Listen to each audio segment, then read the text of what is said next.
unë kam qenë shumë, më mungon shumë.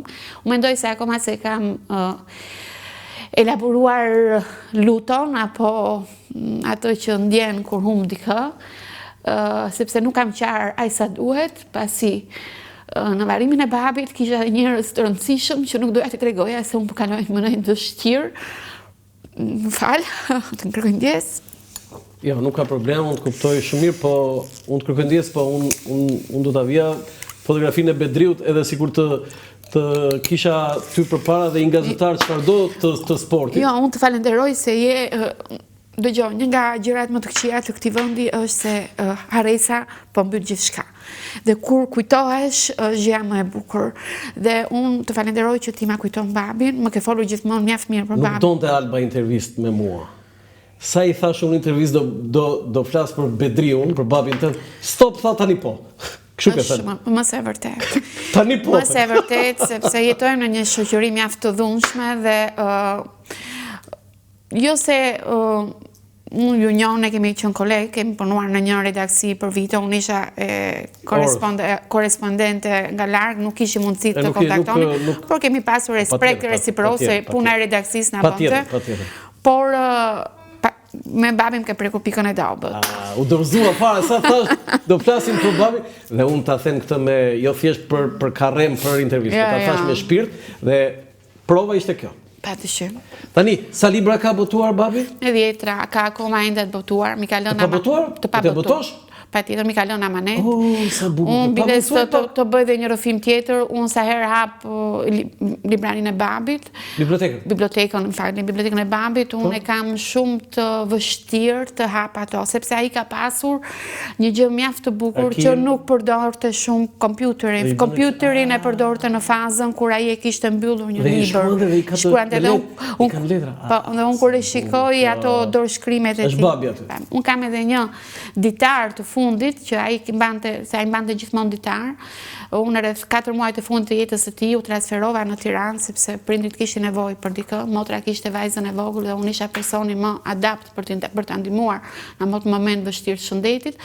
Dhe ai çdo ditë kishte këtë ditar të vogël që shkruante thjesht sot më erdhi ky, më takoi, sot më bisedoi ky, dhe janë gjëra për treguar se sa njëri korrekt ishte edhe me jetën, për të mos lënë dhe për t'i dhënë respekt dhe miqve që i kishin kujtuar deri në momentin e fundit, ti kujtonte qoftë me një. Çe libra kishte Bedriu që si ka botuar do të botosh? Se më bëre shumë kurioz për të.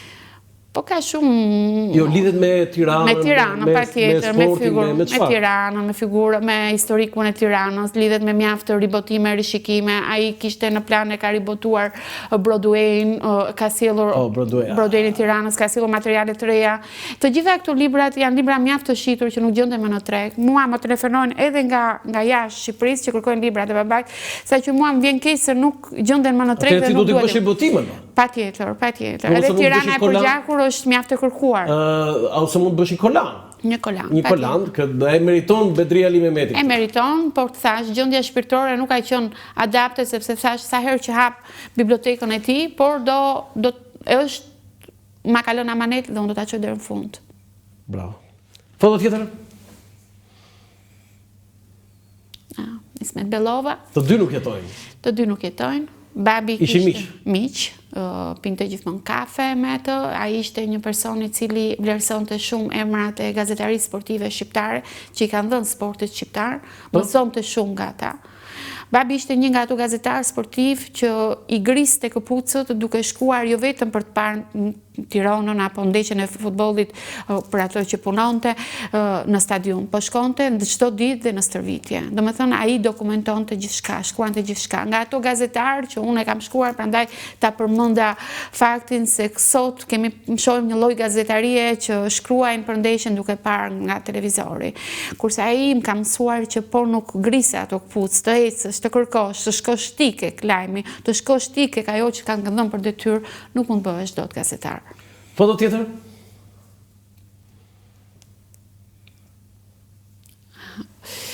Kjo e treta është gjyshja ime. E treta ullur, poshtë. Ajo me jak. Me jak të bardhë. Ajo me jak të bardhë. Tani këtu ku janë dhe çfarë është kjo? Kjo është shkolla e vajzave të Tiranës, ish pedagogjike e Tiranës. Pedagogjike, jo në Mbretëresh.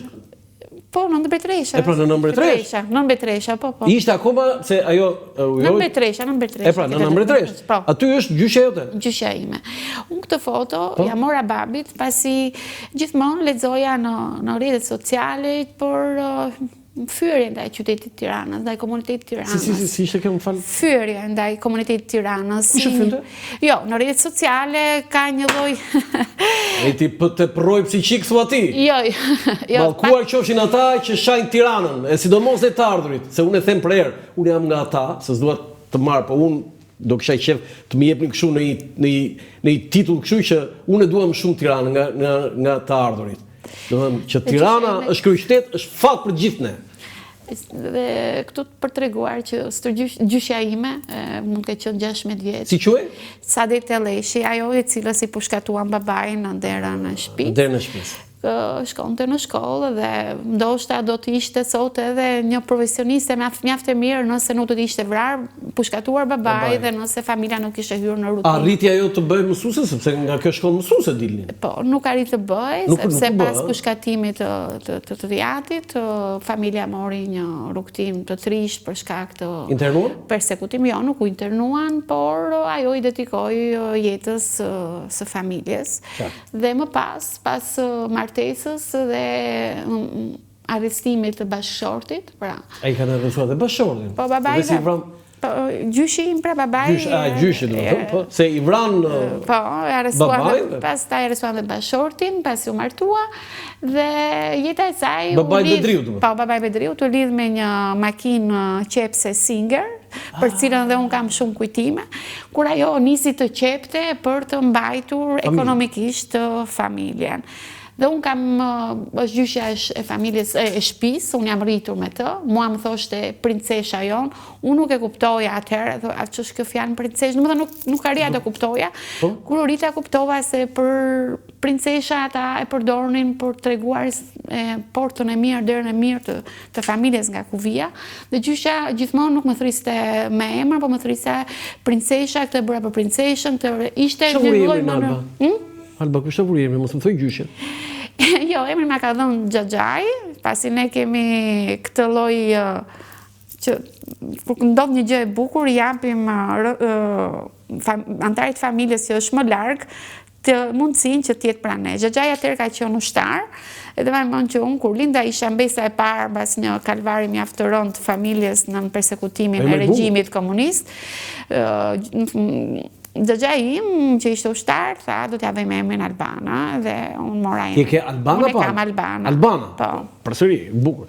Foto tjetër, ti e mësove makinën qepse? Po, pa tjetër, me makinën qepse. Po, unë për të parë kam qepur një elek, për një arush plastik, i cili ishte i vetmi që mund të kisha si kukull lodre në ato vite regjim. Kështu për vete, qa ishe gjë parë? Kam qepur bluze, e kam praktikuar, kjo makinë Singer u bë për mua, e kam shkuar. E keni makinë akoma?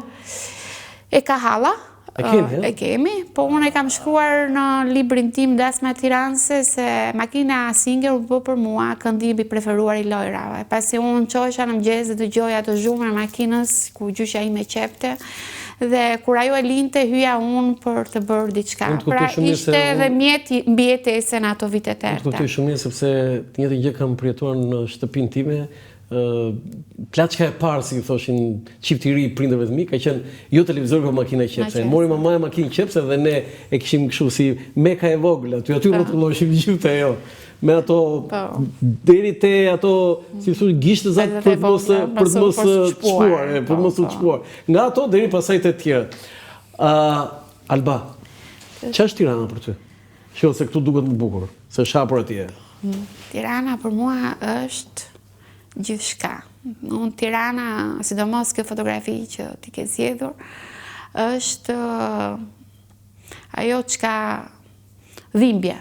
Është një dhimbje, pasi këtu është xhamia. Nuk është dashuri në fillim, po dhimbje direkt? Dhimbje duke bërë krahasimin asaj çka unë shoh dhe çka ajo është sot. Jo, do ta them unë atë çfarë sot, po këtu. Këtu është... Do thënë, saati, xhamia, bashkia. Po, kjo është baza ku lindi Tirana si qytet urban. Pra kemi një vendfalje, kemi një lutje, kemi pak më tutje ka qenë ajo e banjove publike,